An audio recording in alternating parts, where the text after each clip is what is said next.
சிவபக்தர்கள் அனைவருக்கும் வணக்கம். இன்னைக்கு நம்ம பார்க்கக்கூடிய தலைப்பு ராகு கேது தோஷம் நீங்கிறதுக்காக நீங்க செய்ய வேண்டிய எளிமையான தானம் என்ன, இதை பத்தி தான் பார்க்க போறோம். ராகு கேதுவால பாதிக்கப்பட்டவங்களுக்கு திருமணம் தடைபடும், குழந்தை செல்வம் கிடைக்கிறது தாமதமாகும், பல இடையூறுகளும் சந்திக்கக்கூடிய சூழ்நிலையும் உருவாகுது. விஷ பயமும் மனசுல எப்பவும் ஒரு பயமே ஏற்பட்டுட்டே இருக்கும். இந்த விதமான கிரக நிலைகள்ல இருந்தாலும் ராகு தசை கேது தசை அதோட புத்திகள் நடைபெற்றாலும் கோச்சார நிலையில ராகு கேதுவால பாதிக்கப்பட்டிருந்தாலும் தினமும் காலையில கிட்டக்க இருக்கக்கூடிய திருக்கோவிலுக்கு போய் ராகு கேதுவுக்குரிய பாடல்களை பாராயணம் செஞ்சுட்டு வரணும். ஏழை எளியவங்களுக்கு கூலி வேலை செய்யறவங்க, வண்டி இழுக்கிறவங்க, இவங்க எல்லாருக்கும் உங்களால இயன்ற அளவு வாரம் ஒரு தடவையாவது உணவை தானமா கொடுங்க. உடைகளை ஏழைகளுக்கு தானமா வாங்கி கொடுக்கலாம். இதுதான் சிறந்த பரிகாரம். வசதி படைச்சவங்க அவங்க வசதிக்கு ஏத்த மாதிரியோ திருத்தலங்களை தேர்வு செஞ்சு அங்க போய் பிரார்த்தனை செஞ்சு வர்றதுனால ராகு கேதுவால ஏற்பட்ட தோஷங்கள் எல்லாம் நீங்கி நலம் பெறலாம். ராகு கேதுவுக்குரிய பரிகார தலங்கள் பத்தி பார்க்கலாம். முதல்ல பார்க்கக்கூடியது திருநாகேஸ்வரம். ராகு பகவானால ஏற்படக்கூடிய திருமண தடை, குழந்தை செல்வம் கிடைக்க தாமதம், இந்த மாதிரி எல்லாம் போக்குறதுக்காக இங்க ஞாயிற்றுக்கிழமை ராகு கால வேளையில பூஜைகள் செய்யறது சிறப்பு. அருள் தரும் ராகு பகவானுக்கு பால் அபிஷேகம் செய்யறப்போ ராகு பகவானோட திருமேனில விழக்கூடிய பால் சற்று நீல நிறமா மாறி அதுக்கப்புறமா கீழே விழுறப்போ வெள்ளை நிறமா மாறிடுறது ரொம்பவே சிறப்பு. அடுத்ததா திருக்காலகத்தி.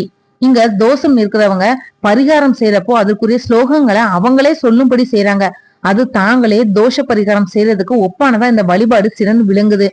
திருவேற்காடு திருக்கோவில். இங்க போய் அருள்மிகு கருமாரியம்மனுக்கு பாலாபிஷேகம் செஞ்சு அங்க இருக்கக்கூடிய புற்றுக்கு பால் வார்த்து வணங்கி வர்றதுனால ராகுவால் ஏற்பட்ட தோஷம் நீங்குது. சமயபுரம் மாரியம்மன்.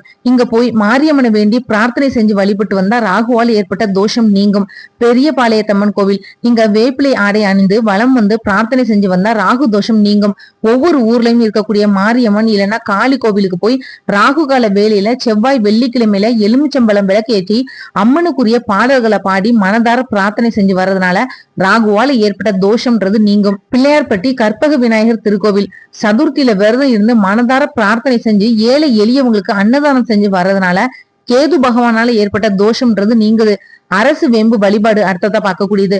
இந்த மரங்களை வழிபடுறது பிரம்மா, விஷ்ணு, சிவன் இந்த மூன்று பேரையும் வழிபடுறதுக்கு சமம். உணவு தானமா கொடுக்கறது, ஏழை குழந்தைகளுக்கு கல்விக்கு உதவுறது, கன்னியர்களுக்கு திருமணம் நடைபெறதுக்கு உதவுறது, இதோட மூலமா தோஷங்கள் நீங்கி முழுமையான பலனை பெறலாம். பிரதோஷ வழிபாடு. ஒவ்வொரு மாதமும் திரையோதசி திதி அன்னைக்கு சிவன் கோவில்ல பிரதோஷ வழிபாடு நடைபெறுது. பிரதோஷ வேலையில மாலை 4:30 மணில இருந்து 6 மணிக்குள்ள நடைபெறக்கூடிய வழிபாட்டுல கலந்துக்கிட்டா ராகு கேதுவால ஏற்படக்கூடிய தோஷத்தை நீக்க முடியும். வேந்தன்பட்டி நெய் நந்தி திருத்தலம். பிரதோஷ காலத்துல இங்க இருக்கக்கூடிய அருள் நந்தி நெய் நந்தீஸ்வரரை மனமாற பிரார்த்தனை செஞ்சு வந்தா ராகு கேதுவால ஏற்பட்ட தோஷம் நீங்கி திருமணம் நடைபெறுது, குழந்தை பாக்கியம் கிடைக்கும். சிவனுக்கு வில்வம், பசுவிற்கு புல், அன்னதானம் இது எல்லாம் இங்க சிறப்பு பிரார்த்தனையா இருக்கு.